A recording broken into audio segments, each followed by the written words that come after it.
Mustangs, and welcome Hello, to our ladies and latest gentlemen. installment of Welcome Snack to Talk. our latest Ladies and episode gentlemen, of welcome Snack to our Talk. latest installment of Snack Talk. Ladies and Get gentlemen. out there, Back ladies for a and latest gentlemen. edition Welcome to our of latest Snack Talk. episode of Snack Talk.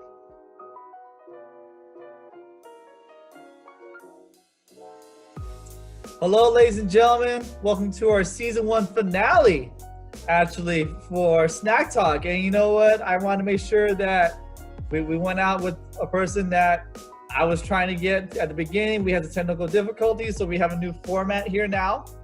All right. I want to give you the one and only Mr. Toft, ladies and gentlemen. Great to be here. Thanks for having me on. I've been looking forward to this for a couple months now. Now, I'm loving your background.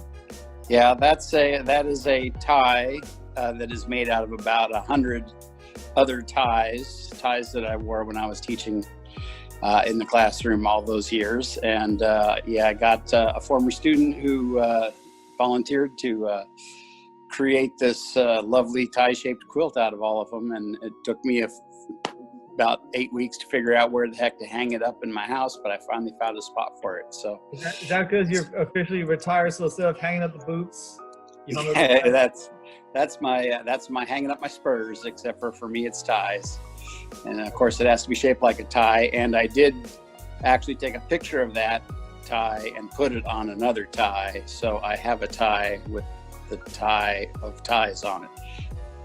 Huh? Not with me, but I do have one in my possession, just FYI. That's funny. Oh Lord, that'll be interesting to see. Yeah, well, when I maybe come by to substitute, I'll wear that one. Oh man. Well, by the way, in case people do not know, we're gonna talk about a couple of things that you're doing now because you're no longer with the North High staff. You're doing your own thing. So we're going to touch base upon that. But first things first, as always, because this is during our lunch break, or at least my lunch break, Snack Talk. What do you got today that you're munching on or having something there? Well, today I'm trying these pepper jack crisps that I found at Costco. They are crackers that are made out of Parmesan cheese and pepper jack cheese. So they're like super crunchy, probably makes for really crappy audio, but they're real tasty. And sometimes I do them for like a meal substitute because they're nice and hearty and full of goodness. I'm on that substitute myself too. Horrible off-brand granola, stuff like that. Yeah. So same thing. Probably bad for audio, but whatever, right? I'm down. Now, I also try to theme out whoever I'm with when I'm interviewing. I don't know if people have been paying attention. Like I try to put the right attire. I don't have any tie-dye, and I wasn't going to wear a tie today. I just wasn't. But I did remember from one of the videos that came up from one of your birthdays that the students had thrown for you. Are you an ABBA fan? I'm going to say yes, damn it. Yes, I am. I'm not going to hide my love for ABBA. Absolutely. Dancing Queen, great song. Love them all. Fernando, good stuff. There you go then. There you go. Audio will be bad, but maybe I'll tell my producer to put that in the background. So excellent. All right, but yeah, I try to do that with every single person, give them something there. So for you, appreciate it. That was good stuff. Most people, if not all people, have an interesting career path that takes them into teaching. What was yours like? Well, a super question, and I'll try to hit the bullet points here because it was a long path. But I guess when I headed out into the world of college and thinking about my career, I wanted to be a scientist. I wanted to be a biologist.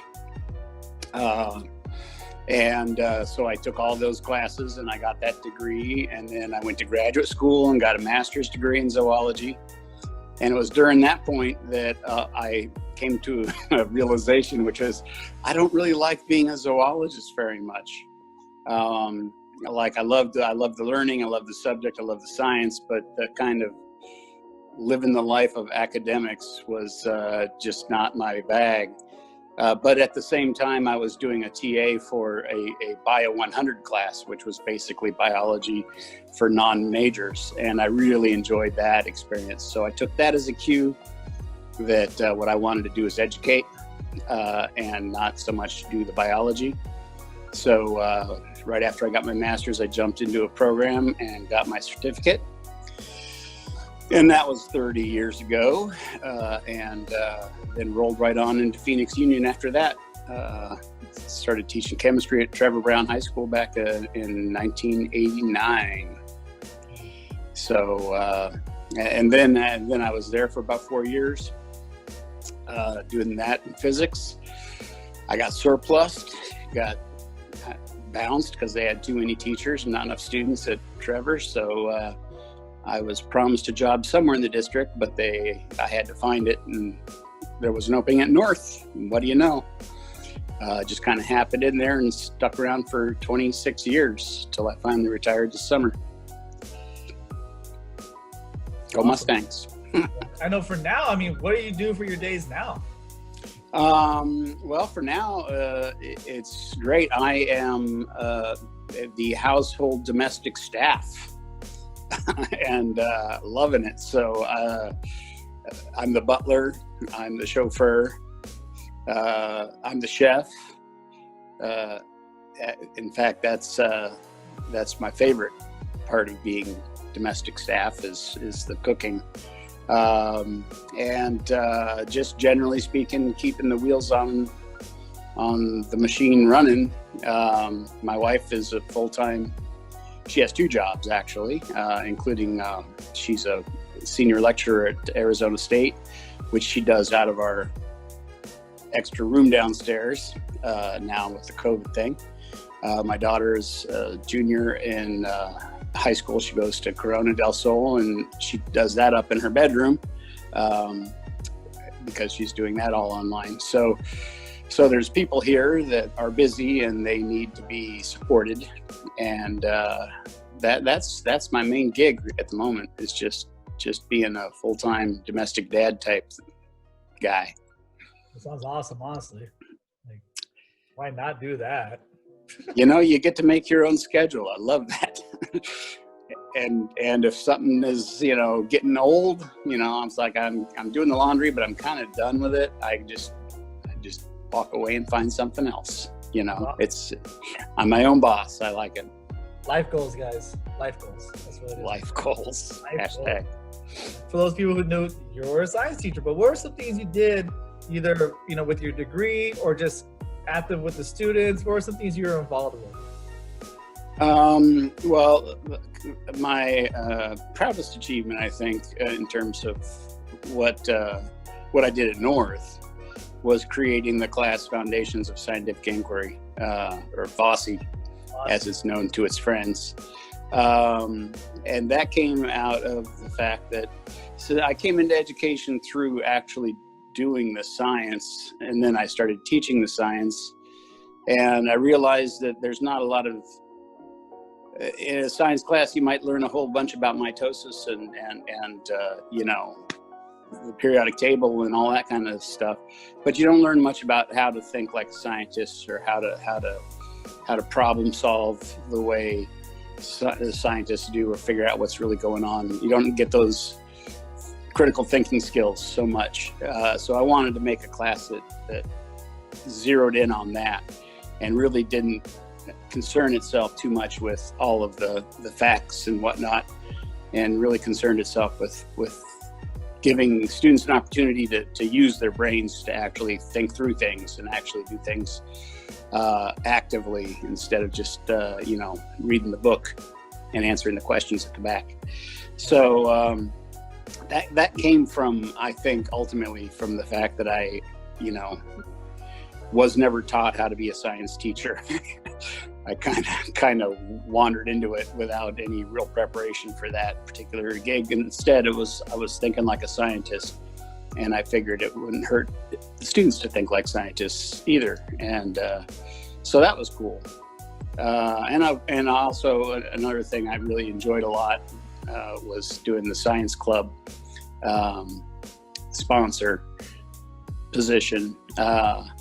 just because, I love hanging out with nerds, and there were always lots of good nerds hanging out in the science club, and we got to do nerdy stuff, and that was a lot of fun too. Well, I like how you mentioned science club. It was science club. It had an exclamation point. Gotta have the exclamation point. Exclamation point. I remember that because when I signed you up, it was like, someone told me it wasn't even you. It was one of your students that said that. It was an exclamation point. And all right, okay, fine. I'll remember that from here on out. Science club. Science club. Yeah, exactly. I actually want to talk to you about that because I felt, or at least there was some allurement, some mystery to this club. What did you guys do in science club? Well,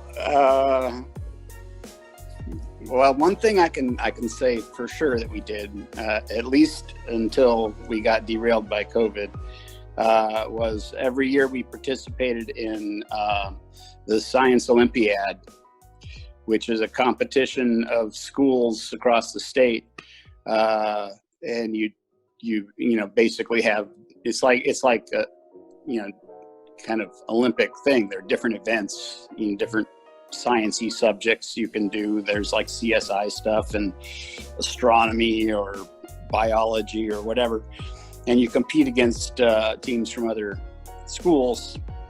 And sometimes it's taking tests, sometimes it's doing labs, sometimes it's writing out stuff. There's a whole bunch of different cool events that they do. Sometimes it's building things, like build a bridge that can hold this much weight for this long time, that kind of stuff. And we would participate in that. Theoretically, the rest of the time was preparing for that. And really, most of the time it was talking about how we should be preparing for that. Ultimately, was most of the meetings. That, and we should get a T-shirt, and then never getting a T-shirt. If you don't have a T-shirt, do you even belong? That's why we were often under the radar, because we didn't get our shirt out there ever. So there was a fair amount of hanging out, but that's not a bad thing either. That's fun. That's pretty cool. So there you go, ladies and gentlemen. Mystery has been solved. You heard it from the man himself. That's what Science Club was about. All right. Yeah. There you go. All right.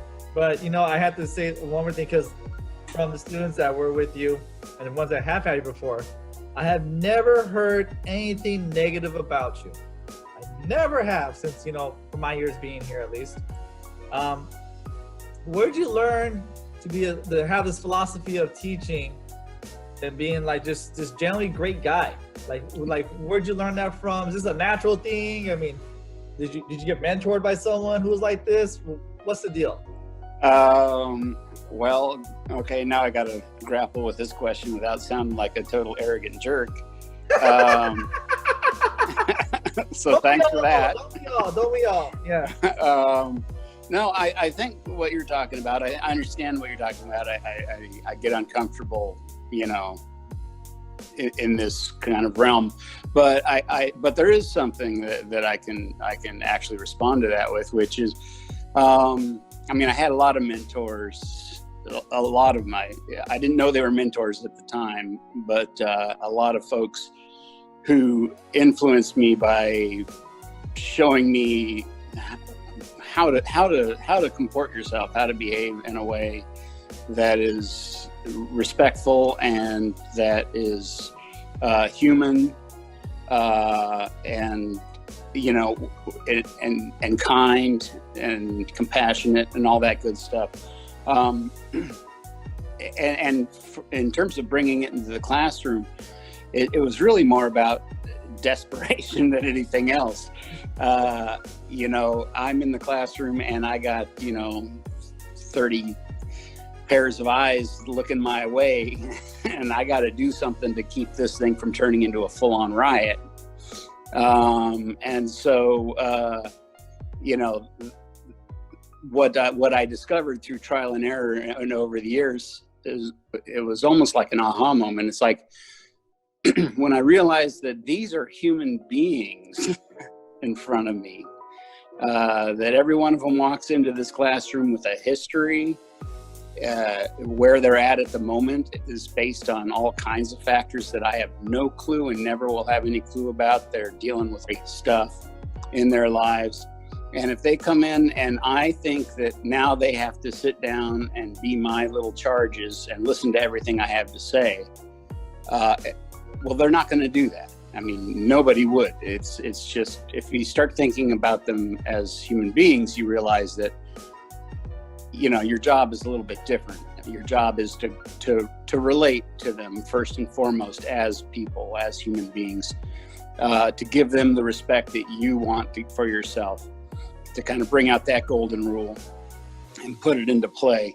And, you know, a secret special ingredient is learn their names and use their names when you're talking to them. People like to hear their own name. All of us do. And it communicates to them that I right now I care about you. Right now it's you that's on my mind. And, you know, they need that. We need that. Everybody needs that. And so I think kind of putting those sorts of things into practice had this sort of cumulative effect that almost kind of freaked me out. Like, you know, lunch was my biggest class of the day. I'd have like breaking fire codes in there. And students in there. And they're not in there. They weren't in there bugging me. They weren't in there. They were basically ignoring me, you know, the whole time. But what they were doing is they were going to a place where they felt safe and they felt like they were, you know, being treated like the human beings that they were, and they were comfortable in that space. And you know, that's this kind of stuff that I definitely miss the most out of, you know, I got some dogs and cats around the house, but it's really just not the same as having you know, that energy of those young people just vibing, as the kids say. It was good stuff. Definitely. Well, like that. Well, those wall-to-wall students, that's a testament right there to your philosophy. I really feel that way. And since having worked with you and some other people, I've learned to celebrate the little things, the little accomplishments. Make a big deal out of it, because sometimes that little accomplishment meant a big deal for that student. Sure, at that moment in time, it might be the biggest. You never know. Never know. Exactly. So you guys. The other thing I just want to whip in here is that my other secret to success is make it fun for me, and then it'll be fun for them. You know? Yeah, you're gonna lose your mind with a lot of things here and there. That's for sure. Yeah. So new educators, people want to get into this whole process of education in the world. You're here right now. All right? Take notes. Thank you for those words, by the way. Oh, hey, my pleasure. All right. Speaking of which, from these students, I did have a question come in, one that I can't read. This one, oh man, might be kind of hard for me to say it. They want to know if this is true or not, that you would continue your career until you hit 1 billion seconds of teaching. Is it false? Did you hit 1 billion seconds of teaching? Unfortunately, I only hit about 940 million seconds before I retired. Had I been teaching this year and gone all the way to May and retired at the end of the school year, that would have been 1 billion seconds, which is about 31 years and change. And that was my original plan, actually. But things changed over the summer, and you know, COVID played a big part of that. I wanted to have a good final year because I knew this was going to be my last year, and I didn't see a good final year coming up on the horizon once the COVID situation started to get intense. So I decided it's better to go ahead and cut it off at 940 million seconds. You know, it's close enough. I'll still say that's a lot in general. I mean, holy moly, right there. I mean, I don't even want to think where I'm at, and I'm a math teacher by nature. But yeah. You're probably under 500,000, under 500 million would be my probably guess. Under 500 because I only had 10 years. Yeah. It's all right. Keep it up. You're doing great. Thank you. Appreciate it. So well, you guys already talked about, the retiring, what led to that and everything. How many people still come to you saying like there's the shock factor of that? Like you still get a lot of love from people? Yeah, I mean, I'm on some of the social media, particularly Instagram, and a lot of former students are following me there, and I follow them back. I'm a follow back kind of guy. In terms of the shock, I mean, there was a big to do back in July when I first put it out there that I was retiring. But I thought people were going to be pissed off, frankly, because I'd been telling everybody, that I was going to stay through the end of this year and graduate with the class of 21, etc. And everyone was totally chill. They're like, "Man, you deserve it. 30 years. That's a career." I'd already spoken with my peers, my colleagues there at North, to make sure it was okay that I wasn't going to be throwing a big monkey wrench into the works or anything like that. And so so there was no real, shock blowback from that side of things. So it got pretty chill pretty fast, and honestly, other than, kind of missing those crazy breakfasts and lunches and just missing the students in general, I'm a pretty happy retired guy at this point in time. Say it like this, for past staff members, if you want to go through like departments, that might be easier from all your years. Let's talk about like the science department, who stood out a lot, if not the most, throughout your whole 30 years? That one's actually pretty easy. Mr. Kilker in the science department. He was the department chair, the instructional leader for quite some time. I had others before and since, but he really epitomized leadership. And he's one of those, mentors I was talking about earlier. He was just a truly decent human being, and you could count on him for anything. He was the department chair during the time when my first child was born, my son, and I went ahead and decided to go part-time so that I could spend more time at home with my kids. So for a while, I was only doing 4 classes, and I was leaving after lunch every day. And he was totally supportive of that. And he let me skip out on all the meetings, and he'd come in and report to me anything important that was there. Just a great guy. Sorely missed. We lost him a few years back, and that was a sad day indeed. But I did get the legacy of teaching in his former classroom for the last 10 years, S21. And I still find his stuff in the storerooms and stuff like that. There's a lot of legacy that he left behind that way too. Beautiful. All right, let's go with another department. Let's talk about who stands out from the history department. Again, that's a real easy one, Mr. Paul Lowe's. Hey, I'm just lobbing you softballs, I guess. and I'm appreciating it like crazy.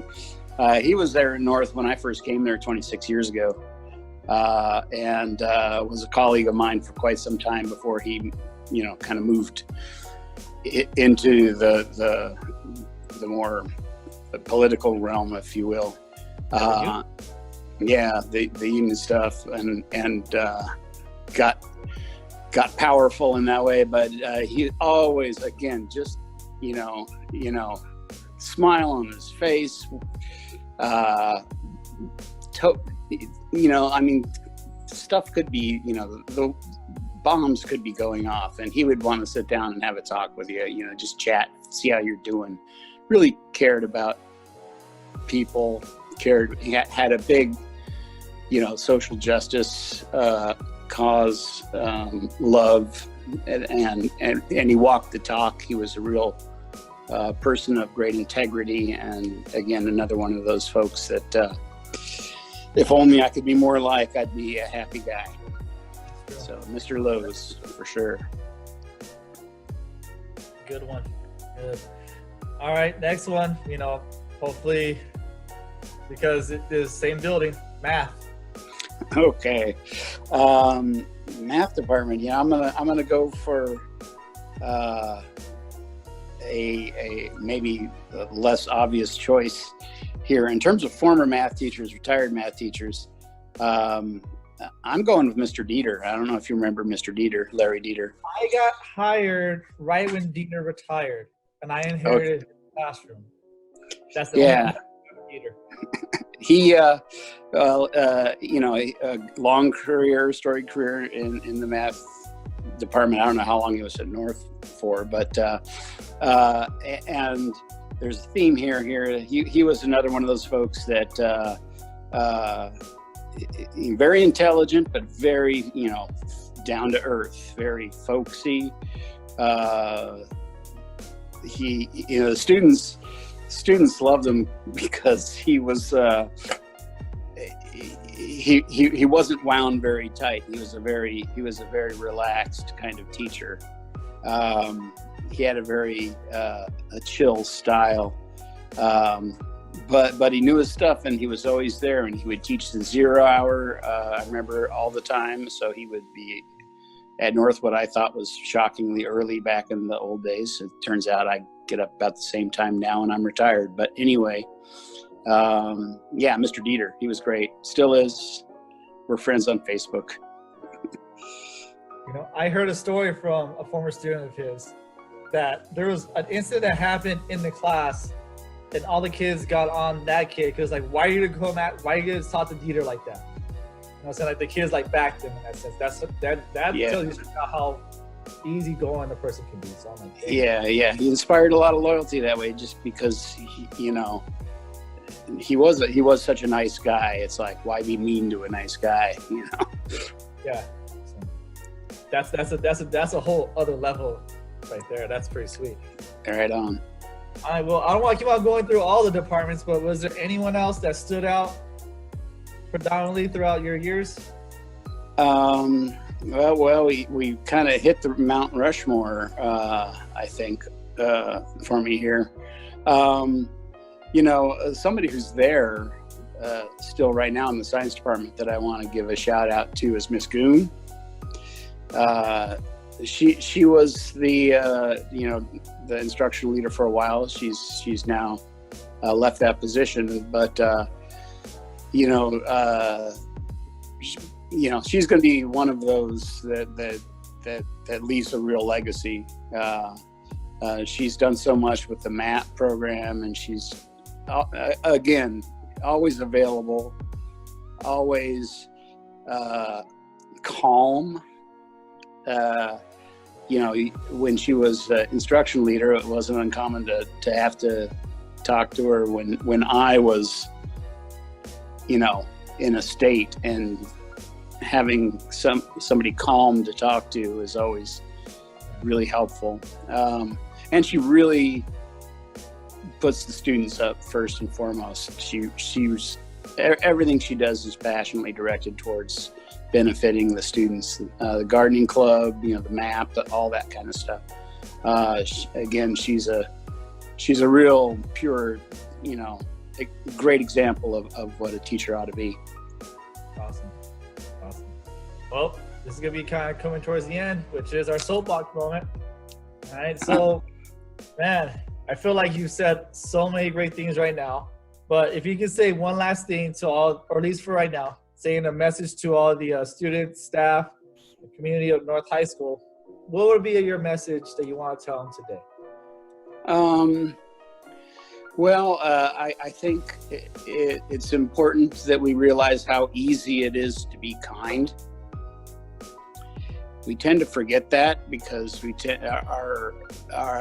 when something happens or somebody says something or whatever, or something changes and you liked it the way it was, the first initial reaction is to get upset about it and to go to a negative place and not give people the benefit of the doubt or not say kind things to them if you're talking to somebody. And I get that, but it's just as easy to go the other way. To say, well, maybe there's a reason why that has to be the way it is, or you know, maybe, yeah, that person was a jerk, but you know what? You know, they were a baby once and maybe they weren't treated so well. Maybe there's a reason why they're being a jerk, and I don't have to be a jerk back to them just because they're a jerk. I can just let it roll off, and you know, not let it get into my own head. And if more folks were doing more of that kind of stuff and less of the demonizing and lashing out and being mean to each other, you know, I got a feeling even the COVID world would be a little bit nicer place to live in. And it's just as easy. So be kind, I guess, would be my soapbox message. Still an awesome message right there. Thank you, though, so much for your time today. Sure, no problem. I don't know how busy you are, but well, this is eating into my nap time, but you know, I'm going to shift some things in the afternoon, so we're going to be good. Thank you, though, so much. I'm just happy to, you know, have a chance to sit down with you and just have a good discussion. So this was beautiful. It's been a great time. Thanks, Mr. Lopez. And well, ladies and gentlemen, is going to wrap up our season 1. So, staying here with one of the greats, Mr. Toft. But remember, like always, ladies and gentlemen, stay safe, stay healthy, and as always, may have a great day, Mustangs. Peace.